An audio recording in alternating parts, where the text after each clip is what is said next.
Buenos días, compañeros y profesor. Mi equipo está conformado por Ana, Patti, Texili y yo, Maximiliano. Nosotros les vamos a hablar sobre el tema componentes abióticos y bióticos. Empezaré hablando de la radiación solar. Es la energía radiante emitida en el espacio interplanetario del Sol. Esta radiación se genera a partir de las reacciones termonucleares de fusión que se producen en el núcleo solar.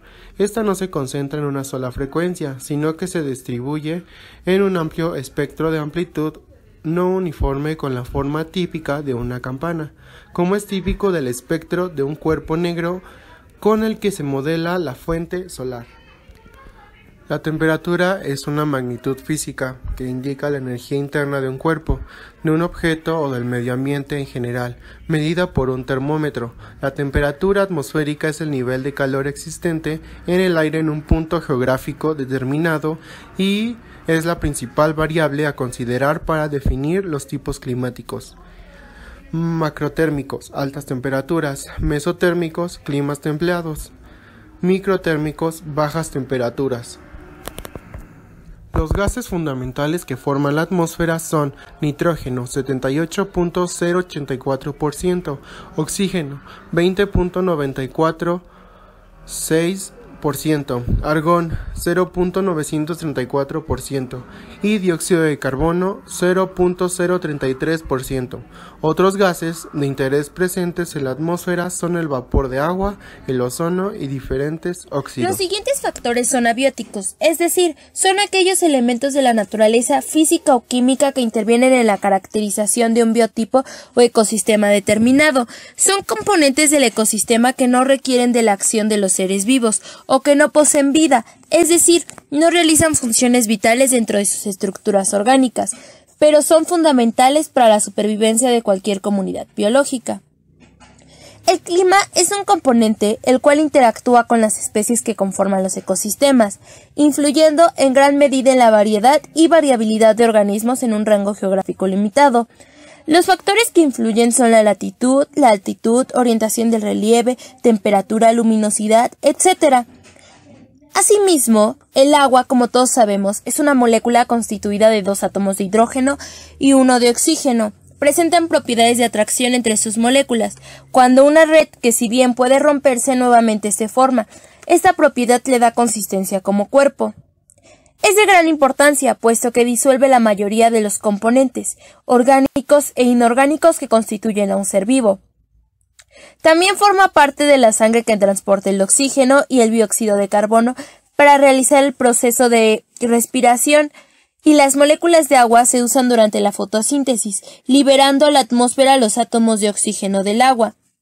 Por estas razones, el agua es un factor indispensable para la existencia de cualquier ser vivo. La vida se originó en el agua, y todos los seres vivos tienen la necesidad de esta para subsistir. El suelo y el sustrato geológico. El suelo es la capa superficial de la corteza terrestre que sirve de sustrato a plantas, animales y al hombre. Posee características de fertilidad debido al proceso de meteorización y descomposición de las rocas. Se preguntarán, ¿qué es el sustrato? Es la denominación que recibe el soporte en el cual se fijan las plantas y los animales, es decir, el medio físico-químico donde se desenvuelven. El suelo se encuentran sales minerales, cloruros, carbonatos, iones diversos, entre otros compuestos químicos. Algunos de estos son producidos por las bacterias que lo liberan al ambiente, mismos que serán absorbidos por las plantas para realizar la fotosíntesis. Los suelos pueden cambiar mucho su composición de un lugar a otro. La estructura física del suelo en un lugar dado está determinado por el tipo de material geológico del que se origina, por la cubierta vegetal, por la cantidad de tiempo en el que han actuado la meteorización, por la topografía o por los cambios artificiales resultantes de las actividades humanas. La topografía es la ciencia que estudia el conjunto de principios y procedimientos que tienen por objeto la representación gráfica de la superficie y de la Tierra, con sus formas y detalles, tanto naturales como artificiales. La palabra topografía tiene como raíces topos, que significa lugar, y grafos, que significa descripción. Esta representación tiene lugar sobre superficies planas, limitándose a pequeñas extensiones de terreno, utilizando la denominación de geodesia para áreas mayores. De manera muy simple, Puede decirse que para un topógrafo la Tierra es plana, mientras que para un geodesta no lo es. Utiliza un sistema de coordenadas tridimensional, siendo la X y la Y competencia de la planimetría y la Z de la altimetría. Los mapas topográficos utilizan el sistema de representación de planos acotados, mostrando la elevación del terreno utilizando líneas que conectan los puntos con la misma cota respecto de un plano de referencia, denominadas curvas de nivel, en cuyo caso se dice que el mapa es ipsográfico. Dicho plano de referencia puede ser o no el nivel del mar, pero en caso de serlo se hablará de altitudes. Esta ciencia es de ayuda en varios campos, por ejemplo en la agronomía, en la arquitectura, en la geografía, en la ingeniería agrícola y en la ingeniería civil. Como ya saben, la tipografía nos permite hallar dimensiones de la superficie a través de mediciones de distancias, direcciones y elevaciones, y es así como la tipografía es importante para la ingeniería civil. Esto le permite a la ingeniería civil saber con exactitud todas las mediciones necesarias para estudiar su proyecto. Todas las mediciones de terreno son importantes.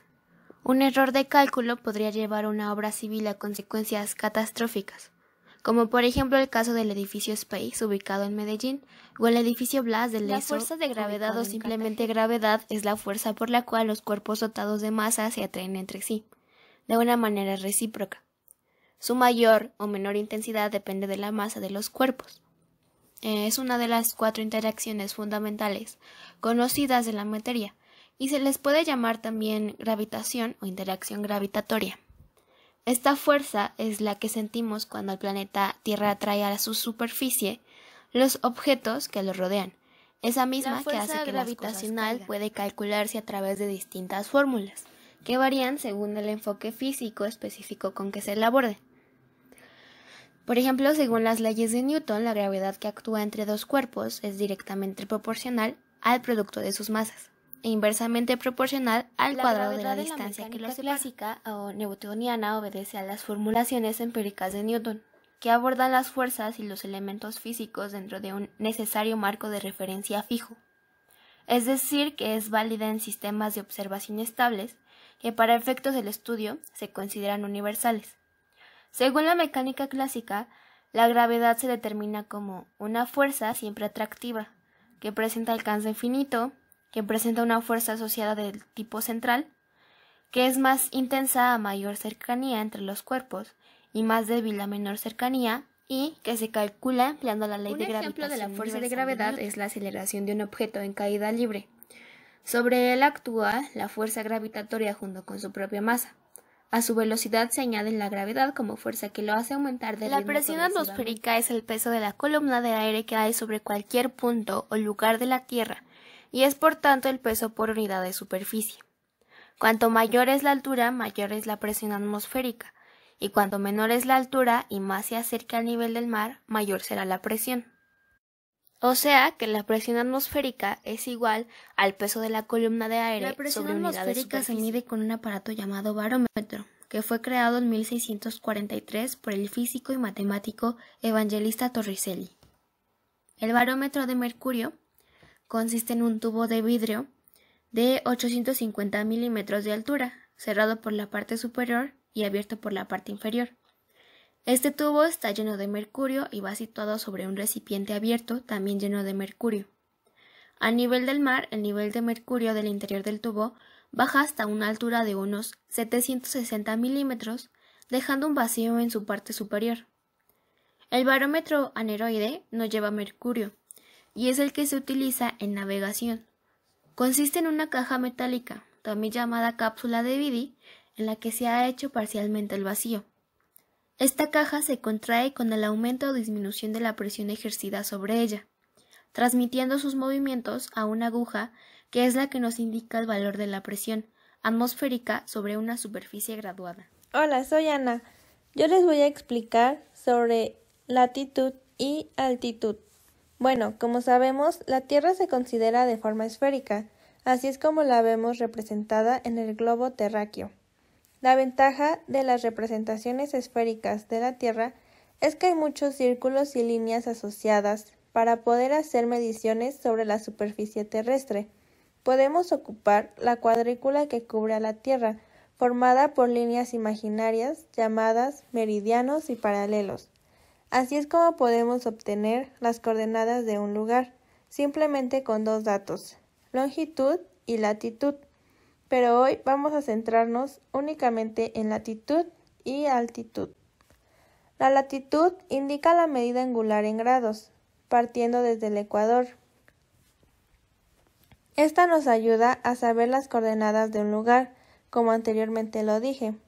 La regla para especificar las coordenadas es indicar primero la latitud con los paralelos.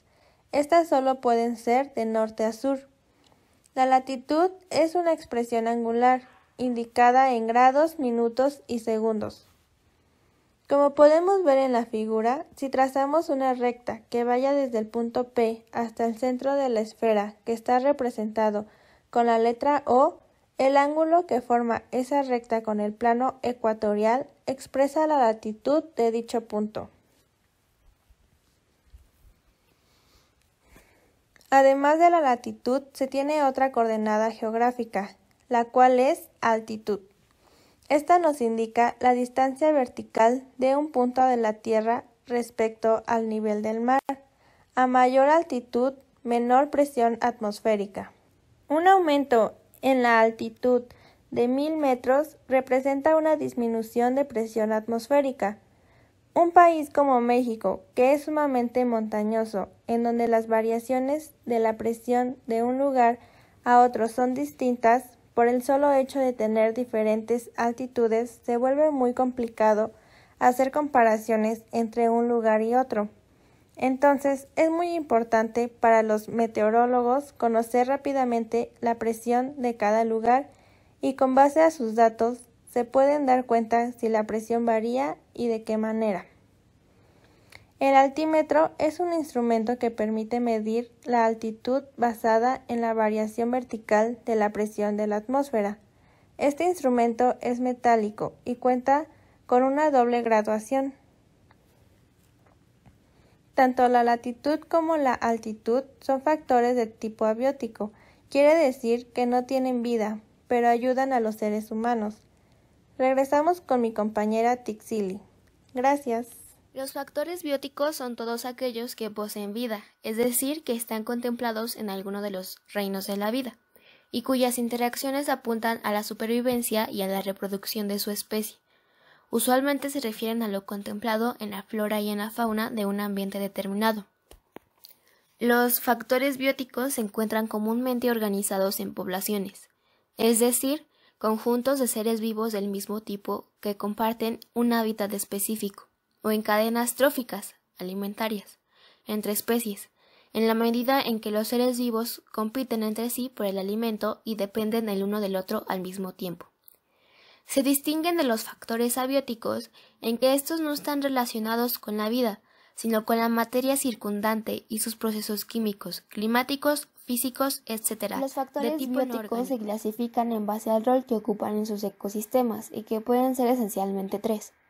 Los organismos productores, también llamados autótrofos, que producen su propio alimento.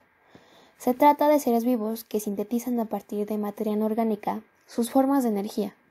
Tal es el caso de las plantas que lo hacen a partir de la luz solar y el agua. A esto se le llama fotosíntesis.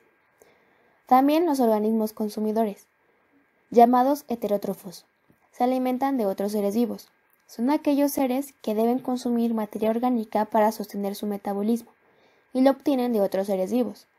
Estos pueden ser de dos tipos: herbívoros, aquellos que se alimentan de plantas, semillas, raíces, algas o vegetales, y depredadores, aquellos que cazan y devoran la carne de otros consumidores. Y por último, los organismos descomponedores, también llamados detritófagos. Son aquellos seres vivos que se nutren a partir de la materia orgánica en descomposición, colaborando con el proceso de reciclaje de la materia. Algunos ejemplos de los factores bióticos pueden ser los bosques, grandes aglomeraciones de árboles de buen tamaño, que sirven de hábitat a muchos animales y suministran materia orgánica constante a los detritrófagos del suelo. Los hongos e insectos, dos de los grandes tipos de descomponedores, que reducen la materia orgánica en descomposición, hojas muertas, trozos de corteza restos de animales muertos, mudas de piel, excrementos, entre otros, y asimilan todos los nutrientes presentes en ella, dejando el resto para los abióticos. Se distinguen, como hemos dicho, en que los primeros tienen que ver con las formas de vida, mientras que los segundos con la disposición físico-químico de los elementos no orgánicos de un hábitat determinado. Así, mientras los animales y las plantas son factores bióticos, el pH del suelo, el clima y la composición del suelo serán factores abióticos. No obstante, ambos tipos de factores están fuertemente vinculados, ya que el estado de uno refleja en el Para del otro. finalizar, esperando que todos ustedes y su familia se encuentren muy bien, a nombre de mis compañeros y del mío, queremos decir que a pesar de la desagradable situación que estamos viviendo, no se desanimen, continuemos dando lo mejor de nosotros, siendo solidarios, apoyando y siguiendo las indicaciones que la Secretaría de Salud ha implementado. Saldremos de esto pronto. ¡Ánimo! Agradecemos que hayan dedicado un poco de su tiempo para revisar esta presentación. Gracias por su atención. Hasta pronto.